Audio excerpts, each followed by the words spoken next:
just talk about one of your backroom team who's moved on to pastures new in England Chamberlain. Of course, I can imagine you could liken it to a bit like when somebody calls like a Derby County to some of your players who ended up in the Championship. You can't stand in the way, can you? But a big loss for you. Yeah, a real big loss.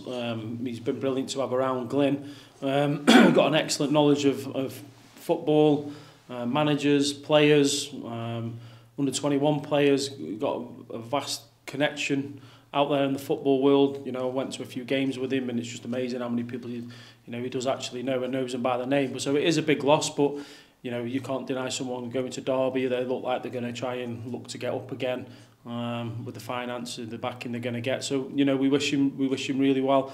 He's a really good guy. I've known him for many years. You know, so we wish him well.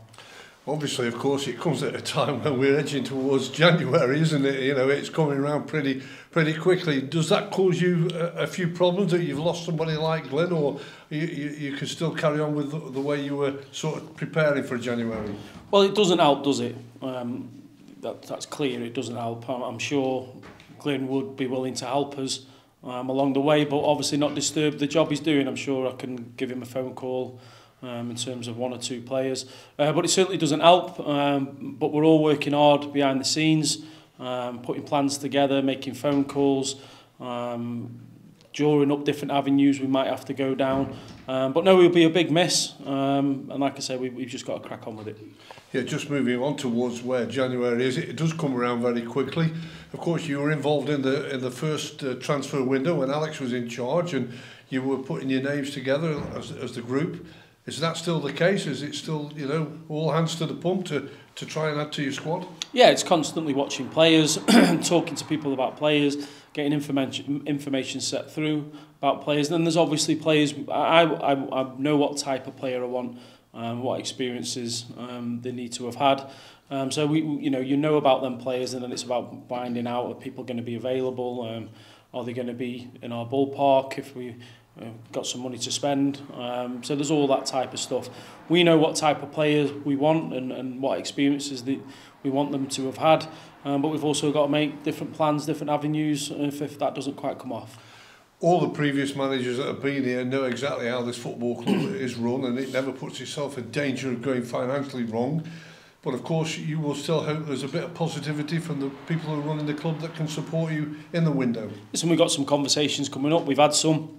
I'll always be positive, regardless of the outcome. You won't hear too much moaning about me about budgets. I can promise you that. I find it disrespectful to players when that's done in public. But no, we'll have some positive conversations. We've got one this afternoon, so I'm sure some positive outcomes can be reached.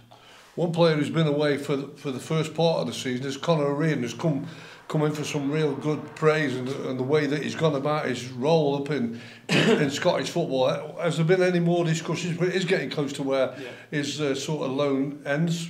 What's the state of play with him? Yeah, he's done really well there. We've had constant dialogue with him and getting reports.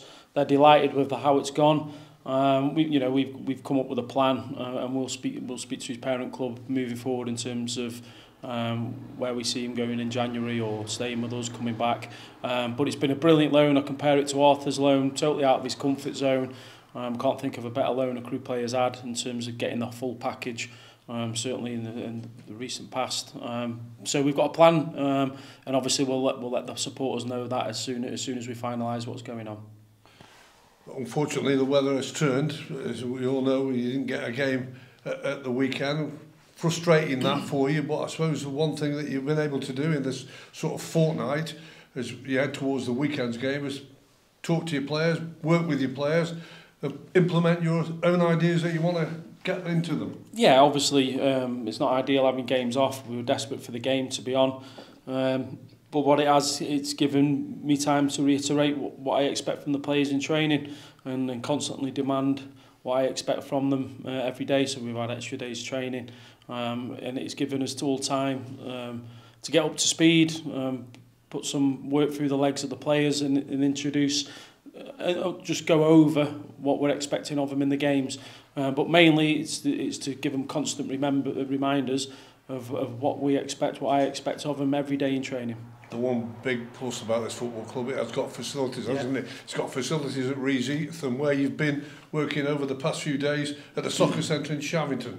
Yeah, it's been brilliant. They've been good to us in terms of facilitating it, moving things around for us.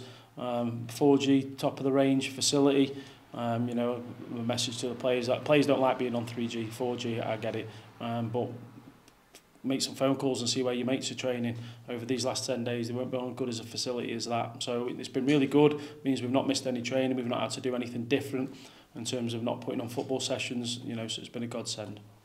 On the downside, he got a one-match suspension that he was looking at. He was going to miss the Leyton Orient game, and your captain Luke Offord. That carries over, of course, to the Walsall game. Fingers crossed it's on for you.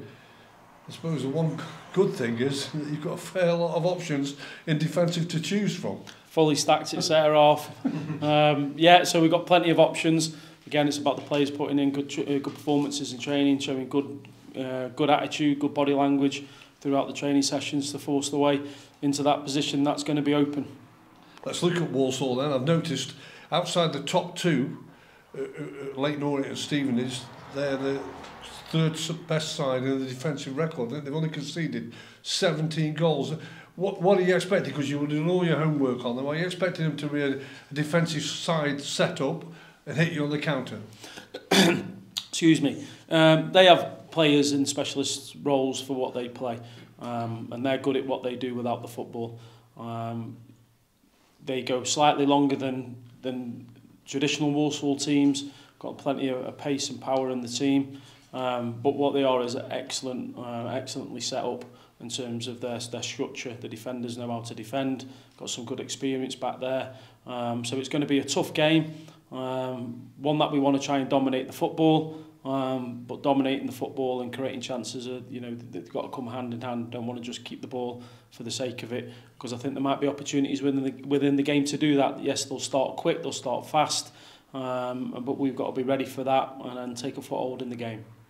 As we all know, the festive season is upon us. This is the start, really, of the hectic sort of 4 games towards the end of the year and into the new year for you.